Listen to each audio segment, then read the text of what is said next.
Hey friends, welcome back to Scripture Adventures. I'm your host Stacy, and today we are diving into Hebrews chapter 11. Yep, the Hall of Faith. And I know we've heard sermons on this chapter time and time again. We've heard about Abraham, Moses, Sarah, Rahab, all these incredible champions who believed God against all odds. And where I believe that teaching is valid and it's needed, and that we absolutely should be celebrating their faith and learning from their experiences, I want you to understand that's not what we're doing today. You see, God showed me something different in this chapter. Something that hit me right in the chest as I opened up my Bible and started looking over my notes. And it found me right at verse 13. And before we get started, let me read this to you. The verse says, "All these people were still living by faith when they died. They did not receive the things promised. They only saw them and welcomed them from a distance, admitting that they were foreigners and strangers on earth." And before we even dive into that, I think we have to look at a couple of things. First is, who are all these people? Well, I believe we're talking about Abel, Enoch, Noah, Abraham, Sarah. All the very people that we just celebrated for their incredible faith in the opening lines of this chapter, right? They're the Old Testament saints who believed God, who obeyed Him, who trusted Him with absolutely everything. And yet we see they died without seeing the ultimate fulfillment. They didn't see Christ's saving grace. They didn't get to walk with the Messiah. They didn't get to learn from His discipleship. And they also didn't even get to see the resurrection or the full redemption story, right? And so that's the thing, is they did not receive the things promised. They only saw them and welcomed them from a distance. And that's the story that we're going to walk into today. But what we're going to talk about is what our faith does when we don't see God's promises fulfilled this side of heaven. And I want to be clear for those of you that have been listening to the podcast, this is not like a previous teaching I did on unanswered prayers. This teaching today is fully rooted in living out our faith and is based on what we find and learn here in Hebrews 11:13. So do me a favor, go grab you a drink, settle into that spot that allows you to just focus. Get your Bible, turn to Hebrews chapter 11 with me. And if you're my friends that are driving, you know the drill. Hands at 10 and 2. You can find the resources in the show notes when you reach your destination safely. All right, y'all ready to get to it? Let's go. Before we actually dive into walking through the scripture verse, I actually want to share something deeply personal with you today. And for those of you that know me well, and even some of my family members, I want you to lean in just a little bit and not just assume you know exactly what I'm about to say. Because I promise you, there are things that I'm about to share that I haven't uttered to anyone other than God. All right, so I have two sons, and my oldest son is actually getting ready to turn 21 in just a few weeks. And I have to tell you, we were never supposed to make it to this milestone. And I mean that. We were not. You see, Dylan was born at 26 and a half weeks. And when he entered this world, it was like living in chaos. But from his very first breath, we were told he would just survive a few minutes. Just minutes. But what I love about our mighty D, as we call him, is he triumphed over those minutes. And those turned into hours. And as the hours passed, they gave him days. And you guessed it, as the days turned into months, we eventually were given this projected lifespan, right? And they told us that he should live to about 5 years old. And it's evident from the very beginning that Dylan and God had other plans. Because here we sit, almost at 21 years of miracles with this baby. And that alone just as a testament of the power and goodness of God, right? And what your faith can do when you truly trust God. But I want you to fast forward a little bit to 2019. You see, this is when Dylan got extremely sick. It was really bad. We actually almost lost him during this time. And I'm not saying that to be dramatic or even to kind of come off in an exaggerated way with just fancy words. We literally almost lost him multiple times. But again, we found ourselves through prayer, that was rooted in our faith, that we knew that God was not done with Dylan yet. We could just sense it, right? And again, we witnessed 40 days of miracles. Get this, right there in that very hospital that had given him those earlier predictions all those years before. Yep, God showed up again and said, "Hey, I'm not done yet." And more people in the hospital got to witness God through Dylan yet again. But this was 40 days, friends. 40 days of watching God show up in ways that left doctors scratching their heads, that left me and my husband and our family just in awe. 40 days of answered prayers, 40 days of divine intervention. Once again, Dylan and God had other plans. And, this is where I'm going to be brutally honest with you. And this might be terrible to even admit out loud, but I've wondered sometimes. I have sat and wondered, is there a limit to miracles? Because I feel like if there is a limit to miracles, I've obviously used up a good portion of mine, if not all, just with this one child, right? And I know in my heart that God doesn't work that way. I know that, and I know you know that. But in my humanity, in my exhaustion sometimes, in my frustration, in my fear, I've thought that thought before. Because here's the reality on this side of the 2019 experience. It has left my family questioning more times than we care to admit. Is this really the life you had for him, God? And honestly, is this really the life you had for us as a family? Because it's been hard. It's been frustrating. It has been challenging and stretching. But even though it hasn't been easy, it has been a season of refining and testing that I don't think any of us could have ever have been prepared for. And it was answered prayers that brought Dylan back home that day, right? And it was divine miracles that saved his life that year. It was divine miracles that also strengthened and renewed my marriage in ways that there's just no way to articulate what has been done over the course of even, say, the last year in my marriage. It's been a season on this side of those answered prayers that has taught us how to truly live out this faith that we cling to. And so, as I find myself again in this place, sitting, watching my baby about to turn 21 and his earthly body failing him little by little, it's here again that my faith is tested. And this is a test of faith unlike anything that I have ever experienced. And my mama heart was just not built for this type of pain. And so when I opened up my Bible today and I stumbled upon this note that I had written in Hebrews 11, verse 13, God was waiting. And I'm so ready to reveal to you what he showed me.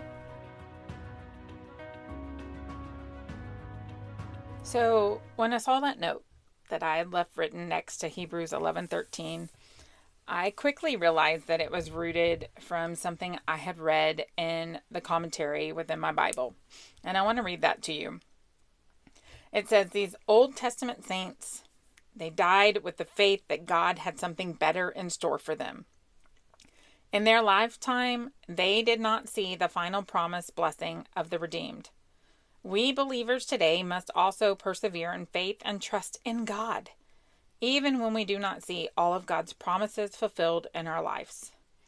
The faith that God approves of is a faith that is able to surrender God's promises back to him for their fulfillment according to his will.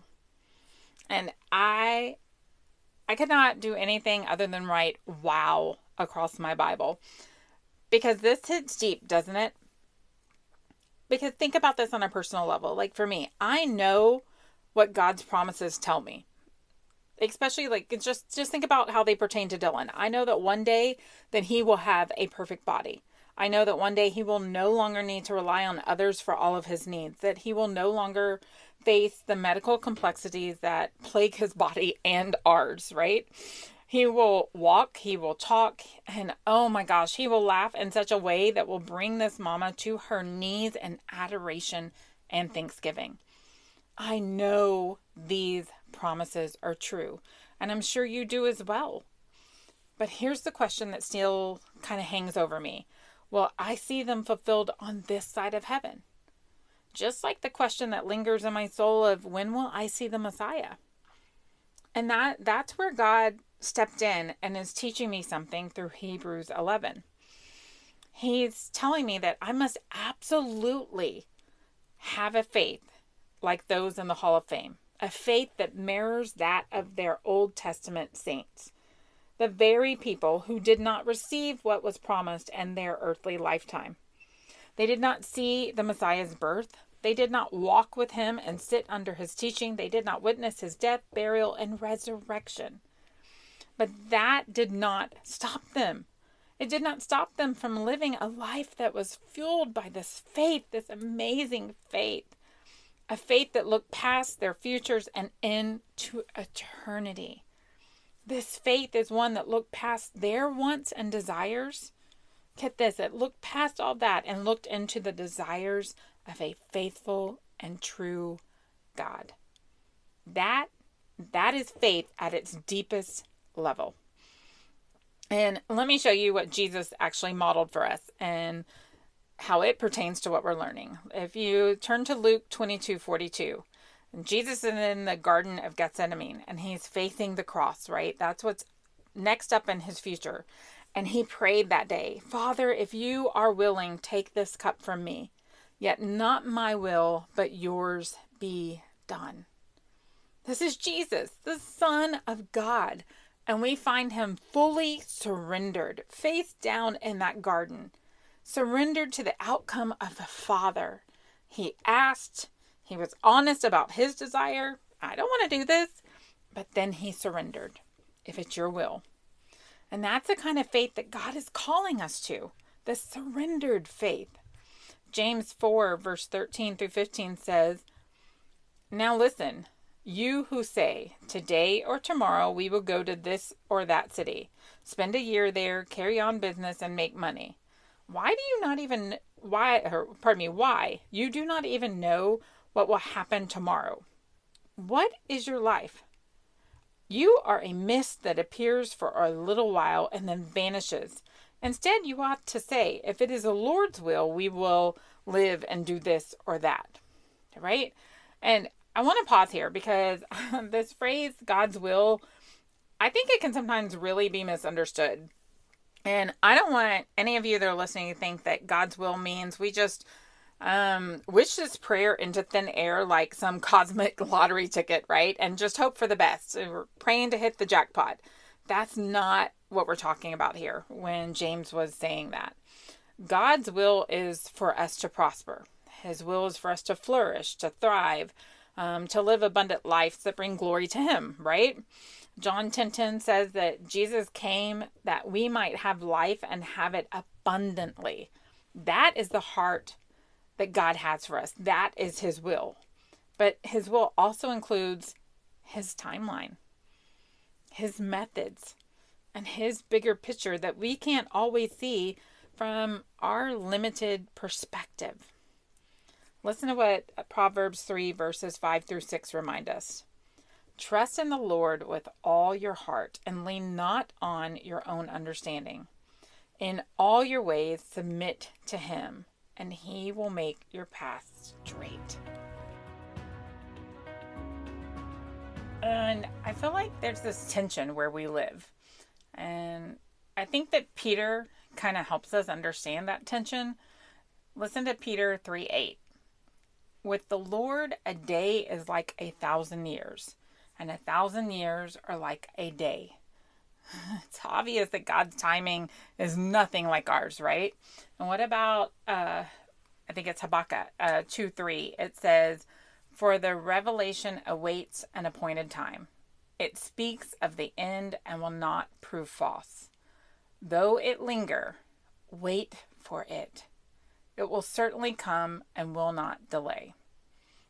And then listen to Isaiah 55:8 through 9 and what God says. My thoughts are not your thoughts, neither are your ways my ways, declares the Lord. As the heavens are higher than the earth, so are my ways higher than your ways, and my thoughts than your thoughts. And I share these with you today because I don't know if you understand this, but we live in this already but not yet reality, right?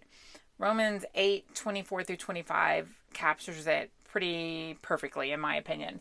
For in this hope we were saved. But hope that is seen is not hope at all. Who hopes for what they already have? But if we hope for what we do not yet have, we wait for it patiently. It's like with this anticipation, right? There's excitement and it's lingering within us. Paul even says in 2 Corinthians 4, verses 16 through 18, therefore we do not lose heart, though outwardly we are wasting away, yet inwardly we are being renewed day by day. For our light and momentary troubles are achieving for us an eternal glory that far outweighs them all. So we fix our eyes not on what is seen, but on what is unseen, since what is seen is temporary, but what is unseen is eternal. Friends, I'm going to be honest with you again. This is so hard for us. Oh, especially in the world that we are living in today. This culture is instant gratification, right? Instant validation, instant answers. We want it the way we want it, and we want it now, like capital NOW, right? Think about this. We can order something on Amazon and have it at our door in hours, or at least in maybe 2 days if they're having some hiccups, right? You can post something on social media and you're going to get immediate feedback. It might not always be the feedback you want, but you're going to get immediate feedback. You can Google any question and have an answer in seconds. And don't even get me started on what AI is bringing to the table. And what we're seeing is that we're in this world that tells us that this mentality is okay. That we can do whatever is necessary to get what we want when we want it.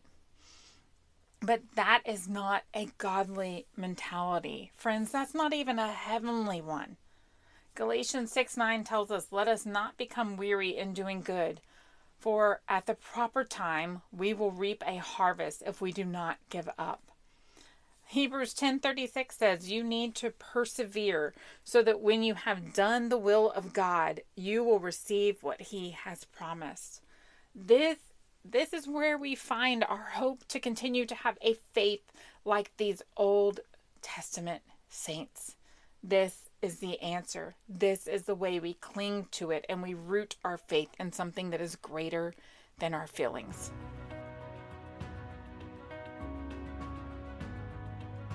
So I want to ask you something directly right now. How is your faith being tested? What promise are you white knuckling that God may be asking you to open your hands and surrender back to him? Think about this. Maybe it's healing for you or for someone you love. Maybe it's a child who's walked away from God or even the family altogether. Possibly it's a spouse or a marriage that's hanging on by a thread. And maybe it's a job or a career, a calling you've been waiting on. It could be a financial breakthrough. Maybe it's a dream God placed in your heart that seems to be dying. Friends, whatever it is, can I encourage you today to do what those Old Testament saints did? Live by faith even when you can't see the fulfillment. Here's what I want to challenge you to do. Think of this as your spiritual practice. First, identify. What promise of God are you standing on? And make sure you name it. Be specific. Second, honor. Acknowledge that God's promise is true. Please don't skip this step. It's not presumption to believe God. It's faith. God said it, and that settles it. Live in that. Honor the promise. Third, surrender. And this is like the area that I think is the hard part. I want you to literally pray with open hands, like physically open your hands as you pray. Consider saying something like this: God, this promise is yours. I believe it, I trust it, and I trust you. I surrender the timing and the method of fulfillment to you. Not my will, but yours be done. And fourth, live. Walk forward in faith that honors both the promise and the surrender. Keep believing, keep trusting, keep moving forward. So, as we come to the end of this teaching today, I'm going to leave us with kind of a paradox situation. Because you see, the strongest faith isn't the faith that demands God move on our timeline. I know what I'm learning is that what we've seen today is the strongest faith is the faith that says, hey God, I know you fulfill every promise, and I just know that I may not see these promises with my earthly eyes. And either way, I want you to know, God, I'm okay with that, and that's enough for me. You see, that is the strongest faith we can have. Listen to how Hebrews 11 verses 39 and 40 close.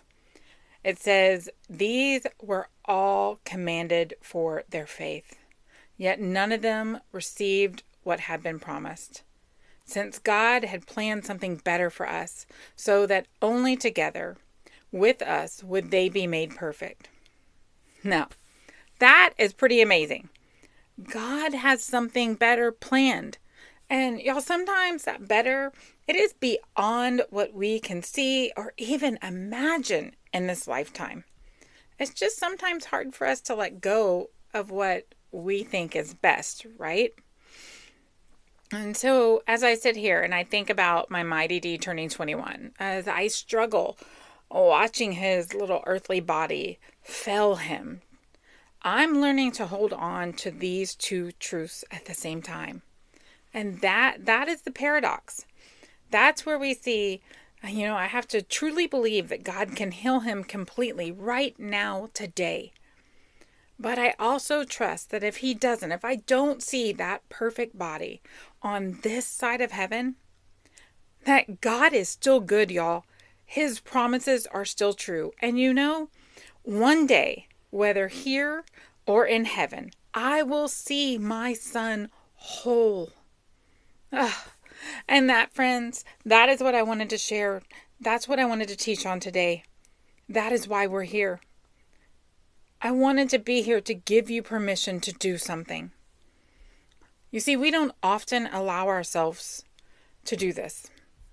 And I think that sometimes can be part of our push through, keep going, our do all, achieve all mentality. But today I want to give you this permission.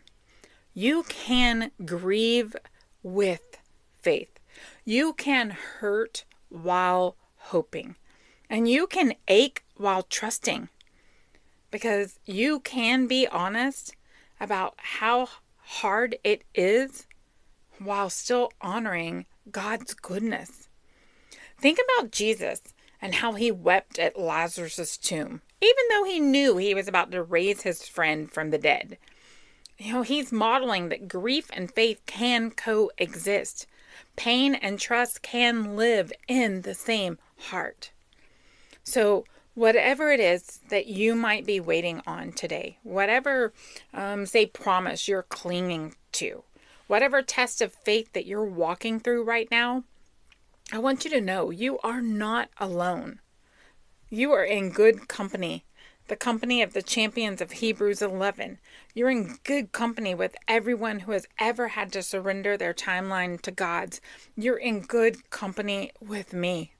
But most importantly, friend, you're held by an amazing God who sees you, knows you, loves you, and will never, ever let you go. Thanks for joining me today, friends. If this episode resonated with you, would you do me a favor? Hit that subscribe button so you don't miss future episodes. We are building a community of people who are choosing to walk by faith, even in the hard seasons, and I would love for you to be a part of it. And I really want to hear from you. What promise are you surrendering to God today? Leave a comment. Send me a message. I read every single one of them, and I am honored to pray with you and to just begin to walk through this faith journey with you. Your story matters, and sharing it might be exactly what someone else needs to hear to keep going. And if you know someone who's in a season of waiting, of testing, of holding on to promises that haven't manifested yet, would you share this episode with them? Let's remind each other that we're not alone in this. Keep the faith, not just the faith that believes for miracles, but remember the paradox, the faith that surrenders those miracles back to the one who holds all things in his hands. Until next time, keep seeking the wisdom of God like silver and searching for it like hidden treasures.